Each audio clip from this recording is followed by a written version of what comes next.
Assalamualaikum murid-murid. Hari ini kita akan belajar cara-cara membina ayat tanya dengan kata tanya yang betul.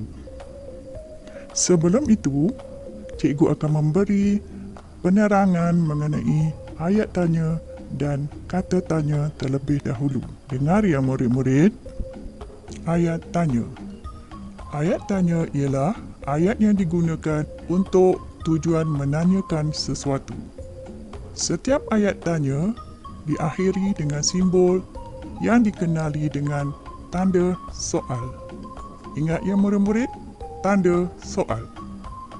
Manakala kata tanya pula ialah kata yang digunakan untuk menanyakan sesuatu.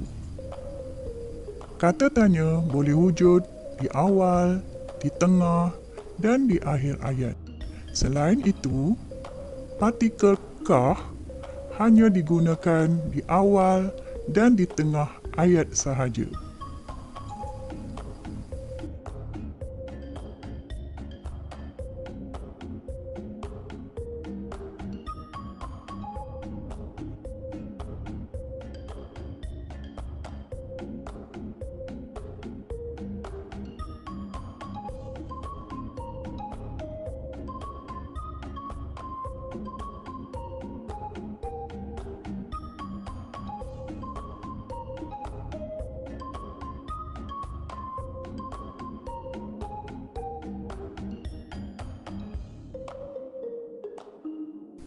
Contoh kata tanya.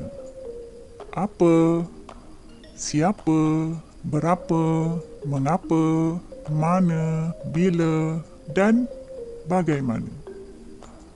Seterusnya, kegunaan kata tanya dan contoh ayat. Pertama, siapa. Siapa digunakan untuk menanyakan tentang seseorang.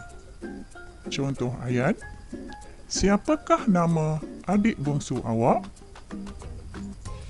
Kedua, mana? Untuk menanyakan nama sesuatu tempat. Contoh ayat, di manakah Nabila membaca buku? Ketiga, bila? Untuk menanyakan masa berlakunya sesuatu perkara. Contoh, bilakah awak akan pulang ke kampung? Seterusnya, berapa? Berapa digunakan untuk bertanyakan jumlah atau bilangan sesuatu benda.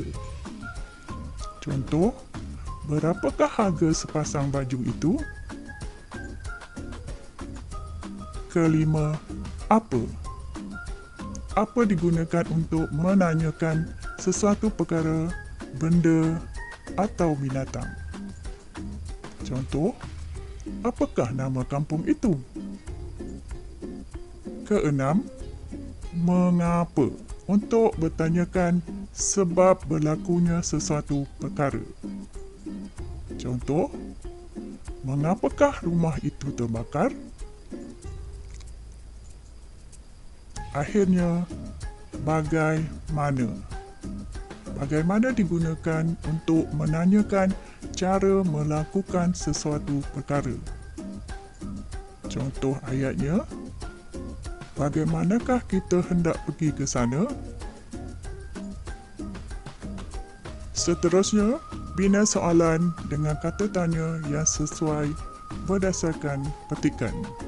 Murid-murid dikendaki membuka buku teks Bahasa Melayu tahun 3, jilid 1, muka surat 46 sebagai rujukan. Murid-murid dikendaki membaca petikan dengan sebutan dan intonasi yang betul. Kemudian, murid-murid dikehendaki membina ayat tanya berdasarkan ayat yang diwarnakan di dalam petikan dengan bimbingan cikgu. Adakah murid-murid telah bersedia? Jom, kita mulakan. Kita mulakan ayat yang pertama. Nabila sedang membaca buku di dalam bilik. Murid-murid hendaklah perhatikan perkataan yang telah cikgu hitamkan pada setiap soalan, iaitu di dalam bilik. Di dalam bilik menunjukkan tempat. Tempat, kata tanyanya ialah di mana. Apakah jawapan yang sesuai bagi jawapan ini, murid-murid? Ya, jawapan yang sesuai ialah di manakah Nabila sedang membaca buku? Nabila sedang membaca buku di dalam bilik. Ayat kedua. Ayahnya mengingatkan Nabila agar sentiasa berhati-hati semasa mengambil buku di rak.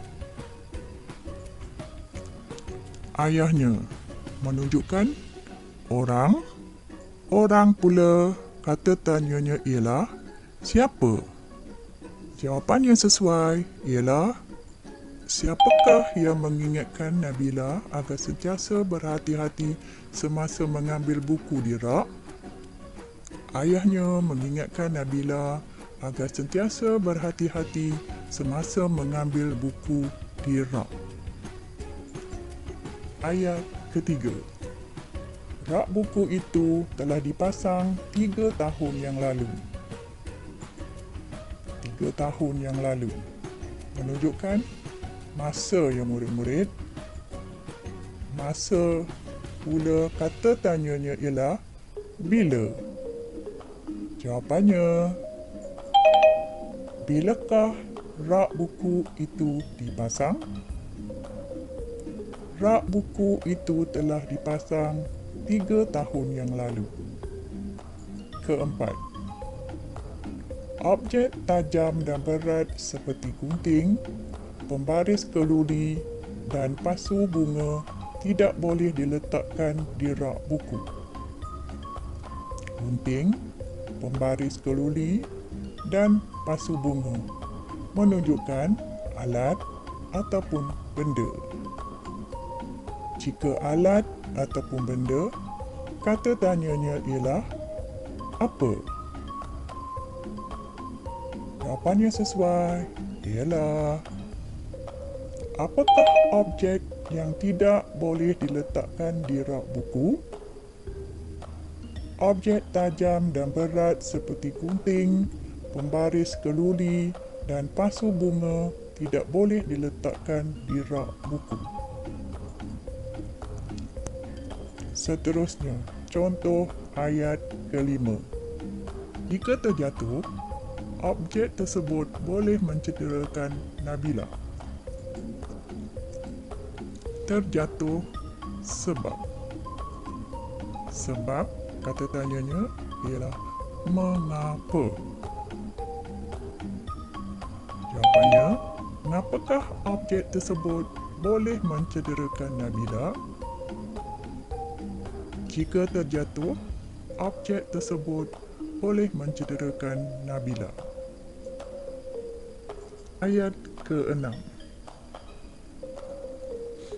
Oleh itu, untuk mengelakkan bahaya kepada Nabila, objek tersebut mestilah diletakkan di tempat berasingan.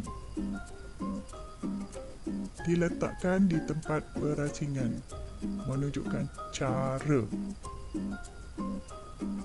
Cara pula, kata tanyanya ialah bagaimana. Apakah jawapannya sesuai bagi ayat ini, murid-murid? Ya, jawapannya sesuai ialah bagaimanakah untuk mengelakkan bahaya pada Nabila?